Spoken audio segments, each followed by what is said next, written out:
দেখতে দেখতে আতিয়ার টেস্ট পরীক্ষা চলে আসলো। আতিয়ার এখন পড়াশোনার ধুম লেগে গেছে। সারাদিন বই পড়তে হই, আর এর পিছনে মিসেস মোহনার হাত। সেই নিজে বসে থেকে আতিয়াকে বই পড়াই। আজকে আতিয়ার গণিত পরীক্ষা। সে একেবারে রেডি হয়ে তারপর ডাইনিং টেবিলে খাওয়ার জন্য বসল। আতিয়া বসতেই মিসেস মোহনা আতিয়াকে নাস্তা দিল।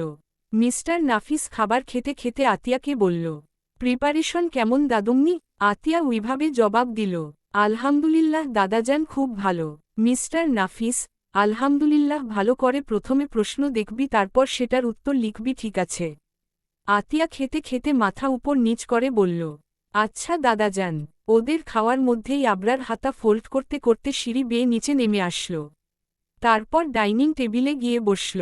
মিসেস মোহনা আবরারের প্লেটে ও নাস্তা তুলে দিল। আতিয়া খাওয়ার মধ্যে আর চোখে একবার আবরারের দিকে তাকাল।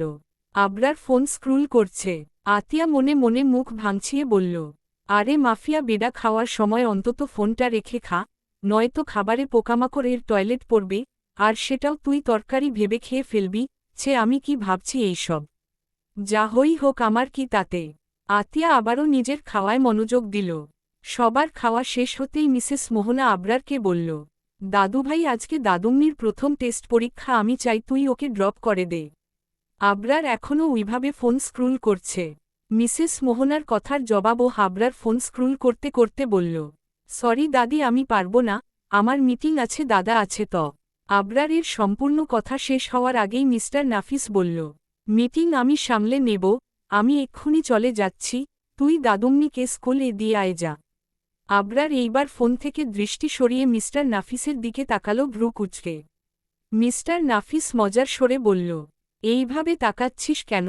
আমি কি তোর বউ লাগি যে তোর ওই চাউনিতে আমার ভিতরের রোমাঞ্চ জাগ্রত করছিস?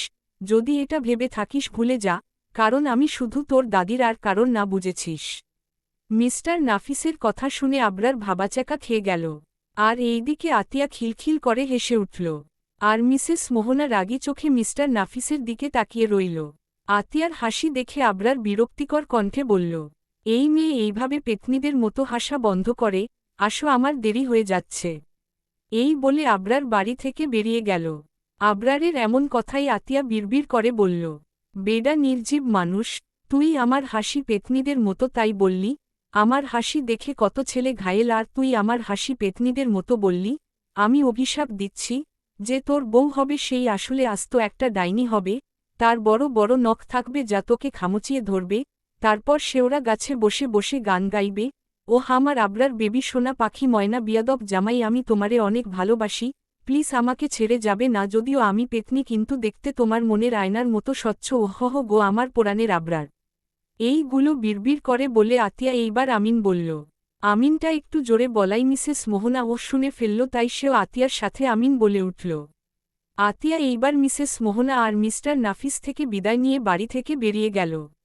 আতিয়া বাড়ি থেকে বেরোতেই দেখতে পেল আবরার ব্লু রঙের মার্সিটি নিয়ে তার জন্য ডাব্লিউ8 করছে। আতিয়া আর কিছু না ভেবে গাড়িতে উঠে বসল। আতিয়া গাড়ির পিছনে উঠতেই আবরার শান্ত কণ্ঠে বলল, আমাকে দেখে কি আপনার ড্রাইভার মনে হই মেম? আবরারের এমন কণ্ঠ আর ড্রাইভার শুনে আতিয়া তাড়াতাড়ি মাথা নাড়িয়ে বলল, না না, আপনি আমার ড্রাইভার হবেন কেন? আবরার আবারও শান্ত শীতল কণ্ঠে বলল, তাহলে পিছনে বসছেন কেন? আতিয়া আর কি করবে, গাড়ির দরজা খুলে বেরিয়ে সামনের ফ্রন্ট সিটে বসে পড়ল। ওর আজকে পরীক্ষা, তাও আবার গণিত। ও চাচ্ছে না এখন আবরারের সাথে কথা কাটাকাটি করার, পরে দেখে নেবে সে। এখন শাহিসুলাম তো স্কুল পৌঁছালেই হল। আবরার এইবার গাড়ি স্টার্ট দিল। এর মধ্যে কেউ আর কোন রকম কথা বলল না, দুইজনেই চুপচাপ নীরবতা পালন করতে লাগল। গাড়ি স্কুলের সামনে গেটে দাঁড় করাল। আতিয়া আবরারের দিকে একবার তাকিয়ে বলল, আমি চলে যাচ্ছি বাই, বলে গাড়ি থেকে নেমে গেল। আতিয়া গাড়ির দরজা লাগিয়ে দিল। দিয়ে যেই চলে যাবে অমনি আবরার আতিয়াকে ডেকে বলল, এই মেয়ে ভালো করে পরীক্ষা দিও, ফেল হলে চলবে না, তুমি মাফিয়া জগতের ডন আফের ওয়াইফ, যদি ফেল কর তাহলে জাতি তোমাকে আমার বউ হিসাবে মানবে না। এই বলে আবরার আর এক মুহূর্ত দেরি না করে গাড়ি নিয়ে চলে গেল। আর আতিয়া আবরারের বলে যাওয়া কথাগুলো ভাবতে লাগল। ঠিক সেই সময় পরীক্ষার ঘণ্টা পড়ল। আতিয়া এইবার ছুটে ক্লাসের ভিতরে গেল। তারপর খাতা আর প্রশ্ন নিয়ে নিজের সিটে বসে পড়ল। আতিয়া আর ফারিহা আলাদা রুমে পড়েছে। তাই আতিয়ার এমন দৌড়ে আসা নিয়ে কিছু বলতে হলো না আতিয়ার। সেদিনের পর কেটে গেল 15 দিন। আতিয়ার পরীক্ষা কালকে শেষ হয়ে গেছে। এখন এসএসসি পরীক্ষার প্রিপারেশন নিচ্ছে। আতিয়া আর মিসেস মোহনা সোফায় বসে আছে, টুকটাক গল্প করছে। এমন সময় আবরার সদর দরজা দিয়ে বাড়ির ভিতরে প্রবেশ করল। আবরার কোন দিকে না তাকিয়ে সোজা নিজের রুমে চলে গেল। মিসেস মোহনা আবরারকে আসতে দেখে কিচেনে চলে গেল। তারপর এক কাপ কফি বানিয়ে আতিয়ার হাতে দিয়ে বলল, দাদুম্নি এটা গিয়ে আবরারকে দিয়ে আয়। আতিয়া টিভি দেখছিল আর সেই সময় মিসেস মোহনা ওই কথাটা বলল। আতিয়া আসতে করে বলল, আমাকেই যেতে হবে? মিসেস মোহনা ভ্রু কুঁচকে বলল, হ্যাঁ তুই যাবি না তো কে যাবে শুনি, এনে ধর। এই বলে মিসেস মোহনা কফির কাপটা আতিয়ার হাতে দিল। আতিয়া আর কি করবে, না গিয়েও কোন উপায় নেই, তাই সে উপরে আবরারের রুমের উদ্দেশ্য চলল। আতিয়া আবরারের রুমের সামনে এসে দাঁড়িয়ে পড়ল। নক করবে কি করবে না এইসব ভাবছে। 5 মিনিট ধরে এইভাবে ভেবে চিনতে তারপর দরজায় নক করল, কিন্তু ভিতর থেকে কোন আওয়াজ আসছে না। আতিয়া এইবার দরজায় হালকা ধাক্কা দিতেই দরজা খুলে গেল। আতিয়া বিড়বিড় করে বলল, দরজা খোলা। আর আতিয়া তুই দাঁড়িয়ে দাঁড়িয়ে দরজা খোলার অপেক্ষা করছিস? দূর, এত সময় কফি দিয়ে কখন চলে যেতাম। এই বলে আতিয়া রুমের ভিতরে প্রবেশ করল। রুমের ভিতরে একদম অন্ধকার, বাইরের ল্যাম্পপোস্ট থেকে আসা আলোর জন্য আবরারের রুমটি আবছা আবছা দেখা যাচ্ছে। আতিয়া লাইট অন করতে গিয়েও করল না। ওই আবছা আলোতেই আতিয়াটি টেবিলের কাছে গিয়ে কফির মগটা রাখল। এরপর সে বেরিয়ে আসার জন্য পা বাড়াতেই হুট করে আতিয়ার হাত কেউ টেনে ধরে, তারপর খাটে ফেলে দেই। আতিয়া ভয় পেয়ে গেল, এত তাড়াতাড়ি সবকিছু হল। আতিয়া মনে মনে বলল, নির্জীব মানুষ তো আমাকে এইভাবে কোনোদিন টানিনি, তাহলে এটাকে? এইসব বলে যে তাকে বেডে ফেলেছে তাকে কিছু বলবে অমন সময় একটা মিষ্টি সুগন্ধি ভেসে আসলো তার নাকে। এই সুগন্ধি কার আতিয়া জানে, তাই সে বলল, এই নির্জীব মানুষ আমাকে এইভাবে টেনে বেডে ফেলালেন কেন, ছাড়েন আমাকে। আবরার এইবার নেশা লাগা কণ্ঠে বলল, বউয়ের সাথে বড্ড রোমাঞ্চ করতে ইচ্ছা করছে, তাই আমার বউকে এইভাবে বেডে ফেলেছি। আবরারের এমন কথা শুনে আর মুখ থেকে বিচ্ছিরি গন্ধ বের হতেই আতিয়া বমি করে দেওয়ার মতো অবস্থা। সে এইবার বলল, নির্জীব মানুষ আপনি ড্রিঙ্ক করেছেন? আবরার বাচ্চাদের মতো ঠোঁট উল্টিয়ে কাদো কাদো ভাবে বলল, আমি ইচ্ছা করে খাইনি, ওই রাকিব বেটা আমাকে খাইয়েছে, বলছে ড্রিঙ্ক করলে নাকি বউ নিজে কাছে আসবে, আমাকে আর যাওয়া লাগবে না। আবরারের এমন কথা শুনে আতিয়ার মাথা চক্কর দিয়ে উঠল। তারপর বলল, যেমন মানুষ তার তেমন বন্ধু, অসহ্য। এই বলে আতিয়া আবরারকে নিজের থেকে সরাতে গেলেই আবরার আতিয়াকে আরও শক্তভাবে জড়িয়ে ধরে বলল, এত নড়ছ কেন জান, এইভাবে শুয়ে থাকো, নয়তো আমার রোমাঞ্চ তোমার সহ্য করতে হবে। আতিয়া, এই সরেন আমার থেকে, আপনি নিজের হুঁশে নেই, আর আপনার মুখ থেকে বিচ্ছিরি গন্ধ আসছে, সরেন। আবরার আতিয়ার গলায় মুখ ডুবিয়ে বলল, এইভাবে নড়ে নড়ে আমার ভিতরের রোমান্টিকতা বাহির করছ, এখন নিয়ন্ত্রণ হারিয়ে কিছু হয়ে গেলে কিন্তু আমার দোষ না। আতিয়া এইবার চুপ হয়ে গেল, যদি সত্যি সত্যি কিছু করে তখন। আতিয়াকে চুপ হতে দেখে আবরার বলল, এই তো গুড গার্ল। এইভাবে দুইজনে প্রায় 10 মিনিট ধরে চুপচাপ শুয়ে রইল। আবরারের কোন সারা শব্দ না পেতে আতিয়া আবরারের থেকে নিজেকে সরাতে যেই হালকা বল প্রয়োগ করল। সেই সময় আবরার বলল, আবারও নড়ছ, যান। এই বলে আবরার আতিয়ার শরীরের উপরে উঠে গেল। আবরারের ওজন আতিয়া নিতে গিয়ে হিমশিম খেয়ে উঠল, মানে এত বড় হাতি পিঁপড়ার ঘাড়ে উঠলে কি অবস্থা হবে। আতিয়ার ও এখন পিঁপড়ার মতো অবস্থা।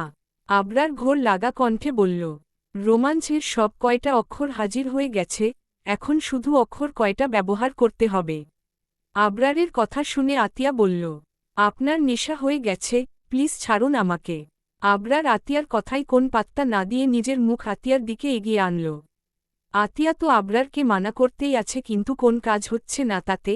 আবরার একদম আতিয়ার ঠোঁটের কাছাকাছি চলে আসছে, যেই নিজের শুষ্ক ঠোঁট আতিয়ার নরম ঠোঁটে দখল করবে সেই সময় আবরার আতিয়ার ঘাড়ের উপর ঢলে পড়ল। এইদিকে আতিয়া চোখ বন্ধ করেছিল।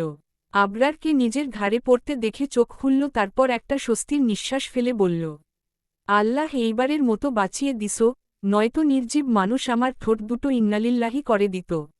এই বলে আতিয়া এইবার আবরারকে নিজের উপর থেকে সরালো অনেক কষ্ট করে। আবরারকে নিজের উপর থেকে সরিয়ে আতিয়া বড় বড় নিঃশ্বাস নিল। আতিয়া এইবার আবরারের পায়ে থাকা বুট জুতোগুলো খুলে ফেলল, তারপর আবরারের মাথা তার সুন্দরভাবে বালিশে শুয়ে দিল। তারপর একটা ব্লাঙ্কেট আবরারের গায়ে জড়িয়ে দিল। সব কমপ্লিট করে আতিয়া রুম থেকে বেরিয়ে নিজের রুমে চলে গেল। আবরার মূলত ড্রিঙ্ক তেমন একটা করে না, হয়তো বছরে একবার খাওয়ার মধ্যে পড়ে, তাও অল্প, কিন্তু আজকে অফিসের এক মিটিংয়ে ঝামেলা বাঁধছে আর অনেক টাকা লস হয়েছে, যার দরুন মাথা একদম গরম হয়ে আছে, তাই সে অফিস থেকে বেরিয়ে বারে চলে গেল। তারপর সেখানে গিয়ে প্রয়োজনের বেশি ড্রিঙ্ক করল, যার দরুন নেশা চড়ে গেল। রাতের আধার কেটে ধরণীতে সুন্দর একটা দিনের সূচনা হল। এখন বাজে সকাল 7টা। আতিয়া এখনও ঘুমিয়ে আছে। আজকে শুক্রবার, তাই স্কুল যাওয়ার চিন্তা নেই। মিসেস মোহনা নাস্তা তৈরি করছে আর মিস্টার নাফিস সোফায় বসে বসে নিউজপেপার পড়ছে। এমন সময় একদম রেডি আবরার সিঁড়ি বেয়ে নেমে আসল। সেই গিয়ে সোজা ডাইনিংয়ে বসল। আবরারকে বসতে দেখে মিসেস মোহনা চলে আসলো খাবার সার্ভ করতে, সেই সাথে মিস্টার নাফিসও হাসল। আবরার খেতে খেতে মিস্টার নাফিসের উদ্দেশ্য বলল, কালকে মিটিংয়ে ঝামেলা হয়েছে আর অনেক টাকা লস গেছে, এখন আর একটা ইম্পর্ট্যান্ট মিটিং পড়েছে সিলেটে। পরশুদিন মিটিং, আমি কালকে চলে যাব, তাই আমার অবর্তমানে অফিস দেখে রাখবে দাদা। মিস্টার নাফিস, আচ্ছা, তুই একা যাবি? আবরার, আরিফ যাবে আমার সাথে। এর মধ্যে মিসেস মোহনা বলে উঠল, তাহলে দাদুমনিকে নিয়ে যা। আবরার ভ্রু কুঁচকে তার দাদির দিকে তাকিয়ে বলল, ওকে কোথায় নিয়ে যাব? মিসেস মোহনা, তোর সাথে সিলেট নিয়ে যা, এমনিতে ঘর বন্ধি হয়ে পড়ে আছে, তুই ওকে নিয়ে একটু ঘুরে আয়, দেখবি দাদুমনির ভালো লাগবে। আবরার, দাদি তুমি জানো আমি মিটিংয়ে যাচ্ছি, তাহলে ওকে ক। আবরারকে কথা শেষ করতে না দিয়ে মিসেস মোহনা বলল, তুই যদি আমাকে একটুও ভালোবেসে থাকিস তাহলে আমি আর না শুনব না। মিসেস মোহনার এমন কথাই আবরার আর কিছু বলল না। এখন হাজার মানা করলেও তাকে আতিয়াকে সাথে নিতে হবে, আর যাই হোক এই কথার নড়চড় হবে না। আবরারকে দমে যেতে দেখে মিস্টার নাফিস মুচকি মুচকি হাসছে। আর তখনই মিসেস মোহনা ধমক দিয়ে বলল, তুমি এইভাবে হাসছ কেন? নাস্তা শেষ কর দাদিজান। ও দাদিজান। মিসেস মোহনা, কি হয়েছে? আতিয়া, আমার জামাকাপড় এইভাবে প্যাকিং করছ কেন? মিসেস মোহনা, তুই ঘুরতে যাবি তাই? ঘুরতে যাওয়ার কথা শুনে আতিয়া খুশি হয়ে বলল, সত্যি দাদিজান, আমরা সবাই ঘুরতে যাচ্ছি। মিসেস মোহনা, জি আমরা সবাই না, শুধু আপনি আর আবরার দাদুভাই যাবে।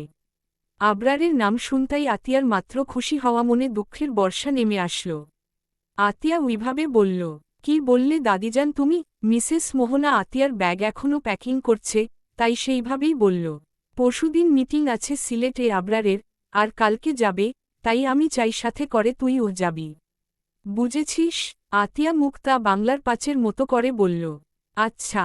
তারপর মনে মনে বলল, ওই মাফিয়া নির্জীব মানুষের সাথে এখন আমাকে সিলেট যেতে হবে, যদি কিছু বলে কিছু করে আমিও কম না, আমিও পাল্টা জবাব দিমু।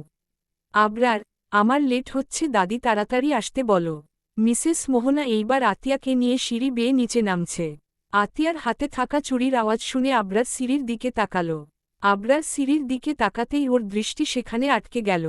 আচমকা হাতে থাকা ফোনটিও পড়ে গেল। কিছু পড়ার আওয়াজ হতেই আতিয়া আবরারের দিকে তাকাল। দেখল আবরারের পাশে নিচে ফোন পড়ে আছে, আর আবরার অপলক দৃষ্টিতে তার দিকে তাকিয়ে আছে। আবরারের এমন অপলক দৃষ্টির চাউনি যেন আতিয়াকে বারবার অস্বস্তিতে ফেলছে। আবার আজকে শাড়ি পরেছে, কোন জায়গায় কি খারাপ হয়েছে শাড়ি পরা সেটা একবার দেখে নিল। না, কোনো জায়গায় পেল না। তাহলে আবরার এইভাবে তাকিয়ে আছে কেন? সে এইবার আবরারের থেকে দৃষ্টি নামিয়ে নিল। আবরারকে এইভাবে দাঁড়িয়ে থাকতে দেখে মিসেস মোহনা বলল, কিরে দাদু ভাই, এইভাবে দাঁড়িয়ে আছিস কেন? মিসেস মোহনার কথা শুনে আবরার হুঁসে ফিরল।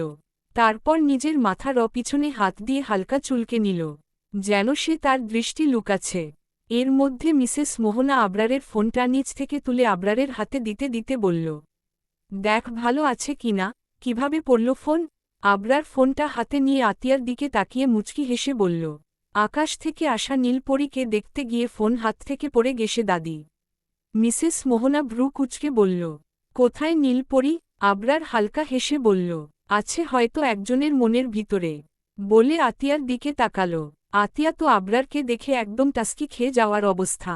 ও যেই বাড়িতে আছে 5 মাসের বেশি হয়ে গেছে, আর এত দিনের মধ্যে আবরারকে সে কোনোদিন না মুচকি হাসি না হালকা হাসি দিতে দেখেছে। আর আজ কিনা আবরার হাসছে। এটা দেখে আতিয়া ভীষণ অবাক। তার মধ্যে আবরারের মুচকি হাসিতে যেন আতিয়া ফেসে যাচ্ছে। ঈষৎ হাসি দিলেও বুঝি এত সুন্দর লাগে কাউকে, গোমরামুখ কোথাকার একটু হাসলে কি ক্ষতি হই? আতিয়া মনে মনে বলল। এর মধ্যে আবরার বলল, দাদি আমার দেরি হয়ে যাচ্ছে তো। মিসেস মোহনা এইবার আতিয়াকে নিয়ে বাইরে গেল। সাথে আবরারও গেল। আবরারের অ্যাসিস্ট্যান্ট আরিফ গাড়ি নিয়ে আসলো। সে ড্রাইভিং সিটে বসেছে, আজকে সে ড্রাইভ করবে। আবরার আর আতিয়া মিসেস মোহনা থেকে বিদায় জানিয়ে গাড়িতে উঠে বসল। ওরা বসতেই গাড়ি সিলেটের উদ্দেশ্য পাড়ি জমাল। আতিয়া আজকে একটা নেভি ব্লু শাড়ি পরেছে। চুলগুলো ছেড়ে রাখছে।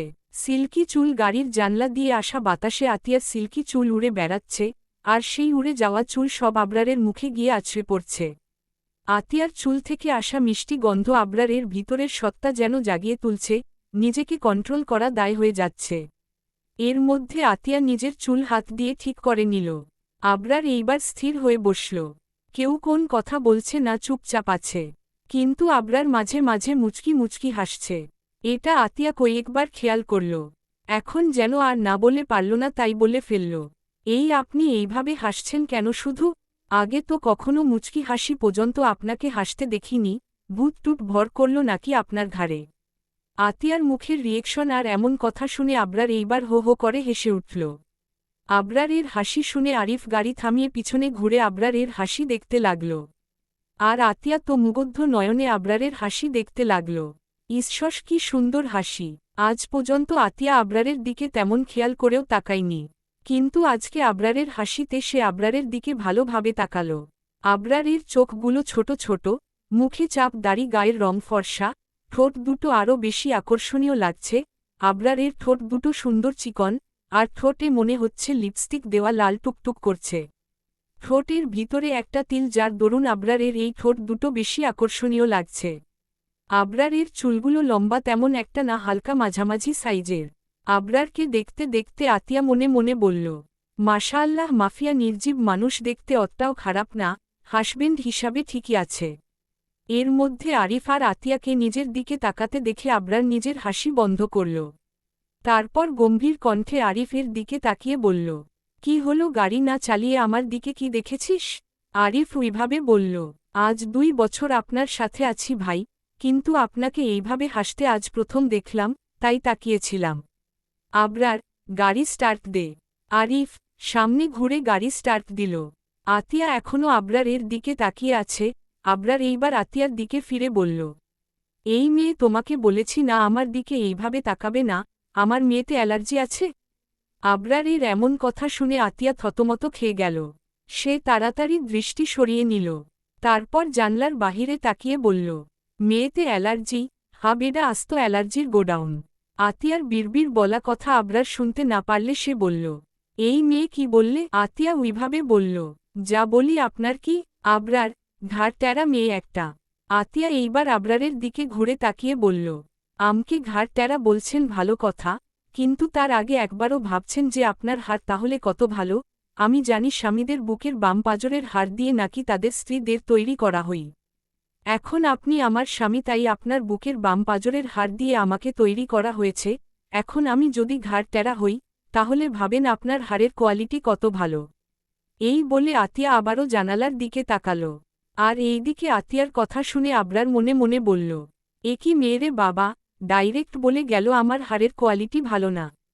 Tilted tilted tilted. 8 ঘন্টা জার্নি পরে আবরার সিলেট পৌঁছাল। আবরার তার বুকিং করে রাখা হোটেলে আসল। তারপর আতিয়াকে সাথে নিয়ে হোটেলের ভিতরে গেল। সঙ্গে আরিফ ব্যাগ নিয়ে পিছনে আসতে লাগল। আবরার রিসিপশন থেকে রুমের চাবি নিয়ে লিফটের কাছে গেল। তারপর আবরার, আতিয়া আর আরিফও তারা 3 জন একসঙ্গে লিফটে উঠে পড়ল। লিফট 6 তলায় আসতে ওরা নেমে পড়ল। আরিফ আবরারদের রুমের সামনে ব্যাগ রেখে চলে গেল। আবরার গিয়ে দরজা খুলল। দরজা খুলতেই আতিয়া আর আবরার একসঙ্গে ভিতরে ঢুকল। আবরার একটা রুমে চলে গেল নিজের ব্যাগ নিয়ে। আর একটা রুম আছে তার পাশে। আতিয়া কি করবে বুঝতে না পেরে নিজের ব্যাগ নিয়ে ও অন্য রুমটাই চলে গেল। জার্নি করে কষ্ট হয়ে গেছে, তাই তারা 2 জনে ফ্রেশ হয়ে নিল। আতিয়া এইবার একটা 3 পিস পরল। সে এইটা পরে বাইরে আসতেই দেখে আবরার রান্নাঘরে। আতিয়া মনে মনে বলল, নির্জীব মানুষ আবার রান্না করতে পারে, বাহ। আতিয়া আবরারের কাছে গিয়ে দেখল আবরার তরকারি কাটছে। পিঁয়াজ কাটতে গিয়ে বেচারি কান্না করে দিছে। আতিয়া এইবার আবরারের হাত থেকে ছুরিটা নিয়ে বলল, আমাকে দেন, আমি কাটছি। আবরার না করে বলল, উহুন, তুমি পারবে না, হাত কেটে ফেলবে, আমি করছি। আতিয়া, না আমি পারবো। আর দেখেন নিজের কি অবস্থা, একদম তো কান্না করে দিছেন। আবরার, পারবে না, তুমি সরো, আমাকে করতে দাও। আতিয়া নাছোড়বান্দা আবরারের থেকে ছুরি না নিয়ে সে তো ছাড়বে না। অনেক বুঝিয়ে তারপর আতিয়া আবরার থেকে ছুরি নিল। আতিয়া এইবার তরকারি কাটতে কাটতে আবরারকে বলল, আপনি রান্না করতে পারেন? আবরার ড্রয়িং রুমে যাচ্ছিল, কিন্তু হুট করে আতিয়ার প্রশ্ন শুনে থেমে যায়, তাই সে আবারও আতিয়ার কাছে এসে একটু ঝুঁকে বলল, কি ভাবছেন মাফিয়া বলে কি কিছুই পারি না নাকি? আমি সব পারি, এমনকি আপনাকে মা বানাতেও। বলেই আবরার চলে গেল। এইদিকে আতিয়া হতভম্ব হয়ে আবরারের বলা কথা শুনল। তারপর বিড়বিড় করে বলল, নির্লজ্জ নির্জীব মানুষ। আতিয়া সব তরিতরকার কাটা শেষ, ও এবার ঝাল কাটবে, তাই ডালা থেকে ঝাল তুলে নিয়ে কাটছে। একটা ঝাল কাটতে কাটতে আতিয়া একবার ড্রয়িং রুমে আবরার আছে কিনা দেখতেই অমনি ঝাল কাটতে গিয়ে আতিয়া নিজের আঙ্গুল কেটে ফেলল। হাত কেটে রক্ত বেরোচ্ছে। আতিয়ার কোন হুঁশ নেই, যেই ঝাল লেগে একটু জ্বলছে অমনি আতিয়া নিজের হাতের দিকে তাকালো। তাকিয়ে হাতের রক্ত দেখে মাথা ঘুরিয়ে উঠল। সমস্ত জায়গা রক্তে ভিজে গেছে। আতিয়া এইবার হাত নিজের সামনে এনে দেখে অনেক কেটে গেছে। এবার কান্না করে দিল, কান্না করতে করতে বলল, আমার কত সুন্দর আঙ্গুলটার ইন্নালিল্লাহি হয়ে গেল রে, কত রক্ত বেরিয়ে গেল, এখন আমি রক্ত শূন্যতায় মারা যাব। আমি এখনও বিয়ে করেছি ঠিকই জামাই, কিন্তু বাসর করতে এখনও বাকি, বাচ্চা কাচ্চা হবে, তারপর নানানানি হব। এখন আমি মরে গেলে কি হবে? আতিয়ার কান্নার আওয়াজ শুনে ড্রয়িং রুমে থাকা আবরার দৌড়ে আসল। সে আতিয়ার কাছে যাবে, অমন সময় আতিয়ার এমন কথা শুনে বুঝতে পারছে না ওর আসলে কি করা উচিত। এখন কি আতিয়ার দুঃখে কান্না করবে নাকি হাসবে? এইসব ভাবতে ভাবতে আবরার আতিয়ার কাছে গেল। তারপর আতিয়াকে ধমক দিয়ে বলল, এই মেয়ে চুপ করো, কি সব বলছ? আর বললে হাত কাটবে না, তাহলে কাটল কিভাবে? বলে আতিয়ার বাম হাতের শাহাদাত আঙ্গুলটা তুলল, যেটা কেটে গিয়েছে।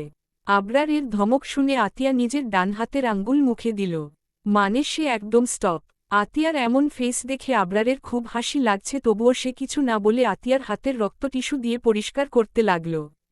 এখনও রক্ত বেরোচ্ছে, অনেকটা কেটে গিয়েছে। আবরার এইবার একটা অনাকাঙ্ক্ষিত কাজ করে ফেলল। আতিয়ার শাহাদাত আঙ্গুলটা মুখের ভিতরে পুরে নিল। তারপর রক্ত চুষে নিতে লাগল। এইদিকে আবরার যখন আতিয়ার হাত মুখের ভিতরে পুরল, তখন আতিয়ার শরীর ঠান্ডা বরফ হয়ে গেল। পিঠ বেয়ে যেন শিহরণের শীতল বাতাস বয়ে গেল। আতিয়া আবরারের দিকে তাকিয়ে আছে। এইবার আবরার যেই আতিয়ার দিকে তাকিয়েছে, আতিয়া লজ্জায় তাড়াতাড়ি চোখ নামিয়ে নিল। আবরার আতিয়ার আঙ্গুল মুখ থেকে বাহির করে ড্রেসিং এগিয়ে মুখে থাকা রক্ত আর থুথু ফেলে দিল। তারপর মুখে পানি দিয়ে কুলি করে নিয়ে আতিয়ার কাছে এসে আতিয়ার এক হাত ধরে সঙ্গে করে নিয়ে যেতে লাগল। আতিয়া লজ্জায় কোন কথা বলছে না, সে চুপচাপ আবরারের পিছু পিছু যেতে লাগল। আবরার আতিয়াকে ড্রয়িং রুমের সোফায় বসিয়ে নিজের রুমে গেল। 1 মিনিট পরে আবরার হাতে করে ফার্স্ট এইড বক্স নিয়ে আসল। তারপর আতিয়ার সামনে বসে সুন্দর করে হাতটা সেভলন দিয়ে পরিষ্কার করে দিল। তারপর সেখানে মলম লাগিয়ে ব্যান্ডেজ করে দিল। তারপর আতিয়াকে বলল, আপনার আর যাওয়ার দরকার নেই ম্যাডাম, আপনি এইখানে বসেন, আমি রান্না করে আসি। এই বলে আবরার রান্না ঘরে চলে গেল। আতিয়া আর কি করবে, চুপচাপ বসে থাকল ডিভানে। 30 মিনিট পরে আবরার রান্না শেষ করে বেরিয়ে আসল। তারপর সোজা নিজের রুমে ফ্রেশ হতে গেল। কিছু সময় পরে আবরার ফ্রেশ হয়ে বেরিয়ে আসল। তারপর কিচেন থেকে রান্না করা ভাত তরকারি নিয়ে আসলো ডাইনিং টেবিলে। তারপর আতিয়ার উদ্দেশ্য বলল, এই মেয়ে এইদিকে আসো। আতিয়া আবরারের ডাক শুনে তার কাছে গেল। আবরার ইশারায় বসতে পড়ল। আতিয়া একটা চেয়ার টেনে বসে পড়ল। আবরার আতিয়ার প্লেটে খাবার সার্ভ করে বলল, খেয়ে দেখেন। আতিয়া তরকারি দিয়ে ভাত মাখিয়ে এক লোকমা মুখে তুলল। তারপর চোখ বন্ধ করে ফেলল। এইদিকে আবরার আতিয়ার মুখের পানে চেয়ে আছে। সে কি বলে কিনা বলে না এটা দেখার জন্য। কিন্তু আতিয়াকে এইভাবে চোখ বুজতে দেখে আবরার ভ্রু কুঁচকে নিল। রান্না কি ভালো হয়নি তাই এমন করছে? আবরার এইবার আতিয়াকে বলল, কি হলো, এইভাবে চোখ বন্ধ করলেন কেন? রান্না কি ভালো হয়নি? আতিয়া এইবার চোখ খুলে আবরারের দিকে তাকিয়ে বলল, এত সুন্দর রান্না করতে পারেন আপনি? আমি তো পারি ঠিকই, কিন্তু আপনার মতো এত মজাদার পারি না। খুব সুন্দর হয়েছে রান্না, বলে আতিয়া খাওয়াই মনোযোগ দিল। আবরার এইবার নিজেও প্লেটে সার্ভ করে খাওয়া শুরু করল। খাওয়া শেষ করে আবরার নিজেই প্লেট দুটো ধুয়ে রাখল। এর মধ্যে আতিয়া নিজের রুম তাই চলে গেল। এখন একটু ঘুম প্রয়োজন। আবরার ওর নিজের রুমে গেল। কিন্তু সে ঘুমালো না, ল্যাপটপ নিয়ে বসল। কালকে মিটিং, তাই কিছু কাজ করতে লাগল। সেদিনের পরে কেটে গেল 2 মাস। সেদিন আবরার এর মিটিংটা সাকসেস হয়েছিল, তাই তারপর দিন সে আতিয়াকে বাসায় নিয়ে চলে আসে। আর দ্বিতীয় মিটিং দেশের বাইরে হবে, সিঙ্গাপুর। তাই সে আতিয়াকে রেখে সেই দিনই চলে যায়। আগে থেকে সব টিকিট কেটে রাখছিল, তাই সমস্যা হয়নি। এই 2 মাস হতে চলল, কিন্তু ওইখানে কাজের জন্য আবরার আটকে আছে, আসতে পারছে না। এইদিকে আতিয়ার এসএসসি এক্সামের সময় হয়ে আসছে, তাই দিনরাত বই পড়তে থাকে। আসসালামুলাইকুম ভাবি, কেমন আছেন? আতিয়া: ওলাইকুমুসসালাম রাকিব ভাইয়া, আমি আলহামদুলিল্লাহ ভালো আছি, আপনি কেমন আছেন? রাকিব: এই আছি কোনোমতে। আতিয়া: এইভাবে বলছেন মনে হয় ভালো নেই, কি হয়েছে ভাইয়া? রাকিব একটু রয়েসয় আতিয়াকে আস্তে আস্তে বলল, ভাবি আপনার বান্ধবী আছে না, ফারিহা, ও কি কারোর সাথে রিলেশনে আছে? আতিয়া: না, কেন ভাইয়া? রাকিব না শুনে একটা স্বস্তির নিঃশ্বাস ফেলল। তারপর আতিয়াকে বলল, তাহলে আমার লাইন ক্লিয়ার। রাকিবের কথার মানে আতিয়া কিছু বুঝতে না পেরে বলল, কি বললেন ভাইয়া, কিছু বুঝলাম না। রাকিব একটা রহস্যময়ী হাসি দিয়ে বলল, ও তো বুঝতে হবে না, শুধু আপনার বান্ধবীকে বলবেন যেন খেয়ে দে, যেন একটু মোটা হই। একদম শুকনা আছে, শুকনা থাকলে এনার্জি থাকবে না, ডাইরেক্ট অজ্ঞান হয়ে যাইবে, তখন অনেক সমস্যা হবে। এর থেকে একটু খেয়ে মোটা হতে বইলেন, আর সাথে একটু এনার্জি বাড়াতে। আল্লাহ হাফেজ ভাবি। এই বলে রাকিব চলে গেল। আর এইদিকে আতিয়া বোকার মতো রাকিবের যাওয়ার পানে তাকিয়ে রইল। আতিয়ার পরীক্ষা আর মাত্র 2 দিন বাকি। পড়া সব কমপ্লিট, তবুও আতিয়ার খুব টেনশন হচ্ছে। আজকে দিনটা হলো বৃহস্পতিবার, অনেক দিন হলো আতিয়া তার আব্বুর বাসায় যায়নি। তাই আজকে যাবে ঠিক করল, আবার কালকে সকালে চলে আসতে হবে। আতিয়া তাই একেবারে রেডি হয়ে নিচে নামল। ডাইনিং টেবিলে বসে সবার সাথে নাস্তা করল। তারপর মিসেস মোহনা আর মিস্টার নাফিস থেকে বিদায় নিল। মিস্টার নাফিস ড্রাইভারকে বলে রেখেছে যেন ড্রাইভার নিজে গিয়ে আতিয়াকে বাসায় রেখে আসে। আতিয়া তাই সেই গাড়ি করে নিজের বাড়ির উদ্দেশ্য রওনা হল। বাবা, আমি এই অন্যায় কাজ করতে পারব না। মিস্টার আনোয়ার: কেন পারবি না? অরিস: আমি আমার নির্দোষ ভাবিকে মারতে পারব না, আর ভাইকেও আর পিছন থেকে আঘাত করব না। অনেক তোমার ইশারায় নেচেছি, আর নাচব না, মুক্তি চাই আমি সব থেকে। মিস্টার আনোয়ার অরিসের কথা শুনে জোরে কষে একটা থাপ্পড় মারল অরিসের গালে। অরিস কিছুই বলল না, চুপ রইল। মিস্টার আনোয়ার হুহংকার ছেড়ে বলল, বেরিয়ে যা আমার বাড়ি থেকে, আজ থেকে আমার সম্পত্তির উপর তোর কোন অধিকার নেই। আর আমি তোকে ত্যায্য পুত্র করছি। বেরিয়ে যা আমার বাড়ি থেকে। অরিস তার বাবার দিকে তাকিয়ে তাচ্ছিল্যের স্বরে বলল, আপনার অহংকারের একদিন পতন হবে বাবা, আর সেই পতন আমার ভাই করবে, আপনার জম হয়ে আসবে। আমি আজ চলে যাচ্ছি আপনার রাজার রাজত্ব ছেড়ে, কিন্তু এই রাজত্ব ধুলোয় মিশে যাবে খুব তাড়াতাড়ি। বলে অরিস বাড়ি থেকে বেরিয়ে গেল। অরিস চলে যেতেই মিস্টার আনোয়ার বলল, আমার রাজত্ব ধুলোয় মিশাবে আবরার, আমার জম হবে হাহাহাহাহা, সেটা দিবা স্বপ্ন সত্যি আর হবে না। তার আগে আমি ওই আবরারকে শেষ করে দিব। আর এখন তুইও আমার সাথে শত্রুতামি করছিস। চিন্তা করিস না, তোকে ওপরের যাওয়ার টিকিট কেটে দিব। এই বলে জোরে জোরে বিচ্ছিরি ভাবে হাসতে লাগল।